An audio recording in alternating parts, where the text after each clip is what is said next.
fits in all this. The White House's strategy to deal with all this in the spotlight right now, with U.S. Secretary of State Rex Tillerson's big trip to India underway. He landed a few hours ago. The secretary will meet today with government leaders, including Prime Minister Narendra Modi. Tillerson's trip will last 3 days. On the agenda, the future of war-torn Afghanistan with the Taliban on the rise, economic and security cooperation, and how to deal with an increasingly assertive China.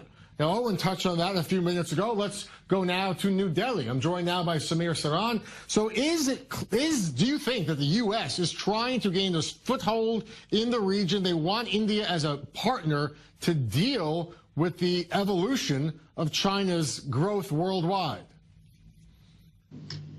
So I'm not sure what U.S. wants in the region. I'm not sure the U.S. knows what it wants in the region. But certainly India in the last few months is quite clear that it will have to find ways and means to resist extremely assertive China in this region.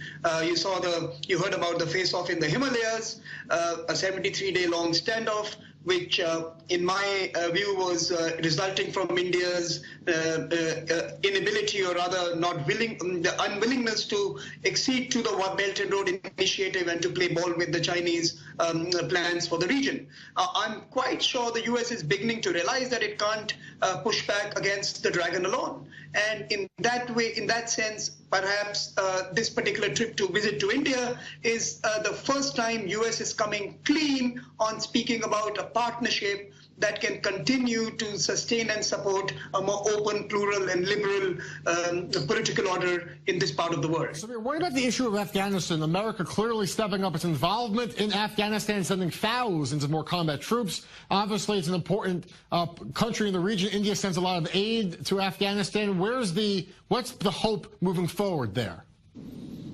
No, Afghanistan is an extremely important country for India. I keep reminding people that in the 90s, when we were a much smaller economy, we were still willing to commit a large part of our resources to ensure some form of liberalism was kept alive. And India is not going to back away from its determination to ensure that the radicals don't take over that particular geography.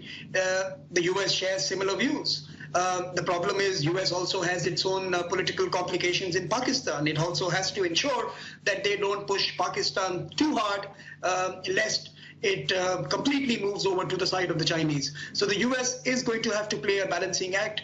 India is quite determined that Afghanistan should not be taken over by the radical regimes. And in some ways, they will have to find this fine median where India and the US can partner aggressively and yet keep Pakistan unstable. All right, that's just one of the big topics on the agenda. Thank you, Samir, so much for being with us from New Delhi.